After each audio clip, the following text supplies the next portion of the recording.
Welcome to the NJT website and math podcast. My name is Stephanie, and today I will be covering intervals. So what is an interval?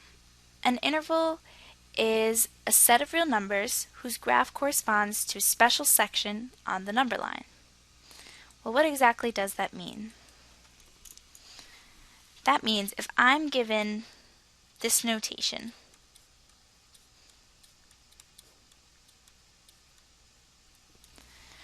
there's a number line that can show us what this answer. Well, first let's cover what it's telling us. This is saying for some x, there exists a value that sits between a and b. So if I draw out a number line like this, so this is a, this is b, this notation here says that my x exists somewhere between a and b. Note that the way this is written, it's saying a and b do not exist in a set. If it did, then this would say a has to be greater than or equal to x. But it doesn't, so a and b are not included. Well, intervals allow us to shorten this notation for expressing this picture on this number line.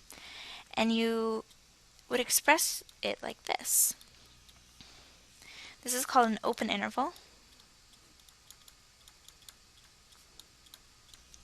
And it's just another way of expressing this, and all it's saying is that some number exists between a and b on this number line. Now, note that with open intervals, you always use parentheses.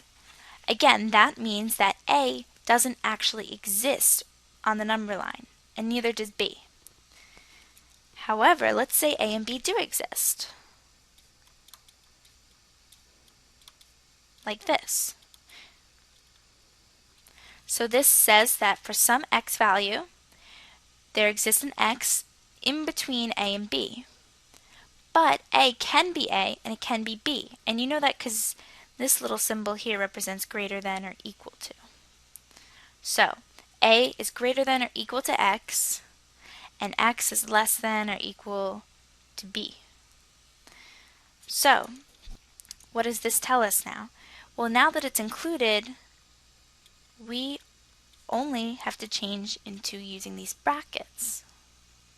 So the brackets are used in what's called a closed interval.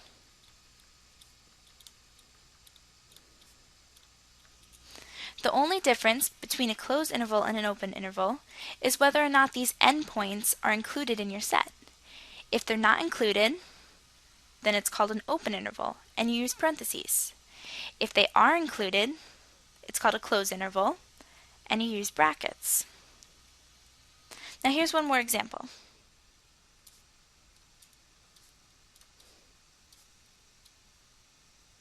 I just picked a random number here, 2. And we're going to draw a number line.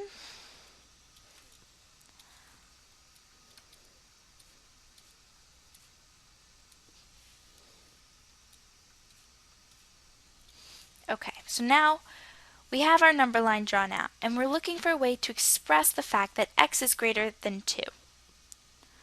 Well, first of all, is 2 included in this number set? It's not. So, are we going to use open? Are we going to use an open interval or a closed interval? You use an open interval because it's not included.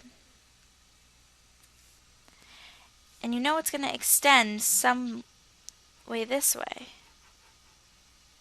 because this expression tells us x is greater than 2. So, how do we know what to put on the other side of this expression? There is no actual number because it goes to infinity. So let's just write that. It goes to infinity. Do you use a parentheses or do you use brackets? The answer to this is parentheses, because infinity is a number that you can never actually reach. So in essence, it's like it's not included in the set. You can always find some number greater and greater. Similarly, if I said for some x, there exists a value that's less than 4.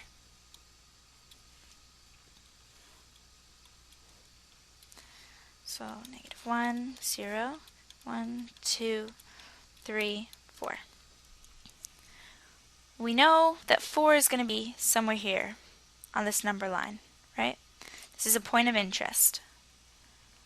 Is 4 included? No. So we use parentheses.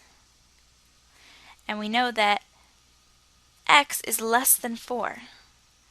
So our x value we're looking for is somewhere this way. But it can be any number less than 4.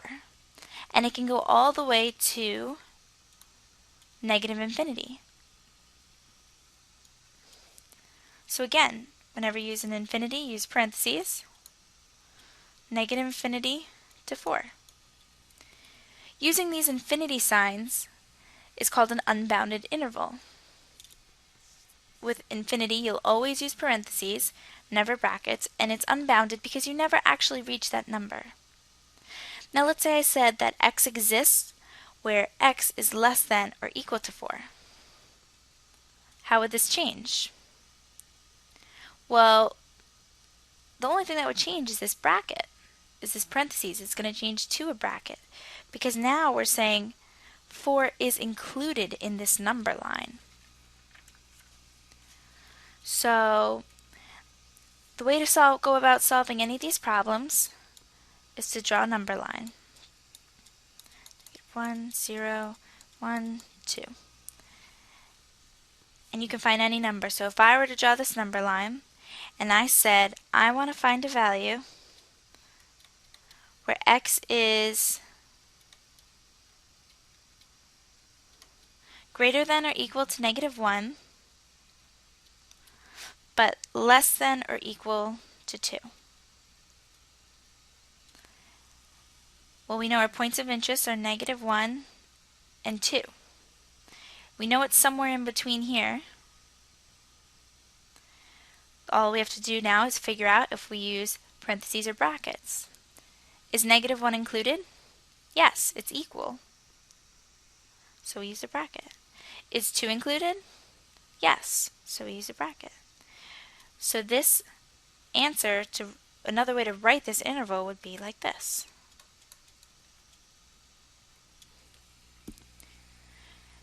And this will apply to any sort of problem that you have. All you have to worry about is if you have an open interval, which again uses parentheses, closed intervals, which use brackets, or unbounded intervals that use parentheses. So thank you for visiting the NJIT website. If you need further assistance, stop by the CAPE office in Cooper and Hall. Good luck in your studies.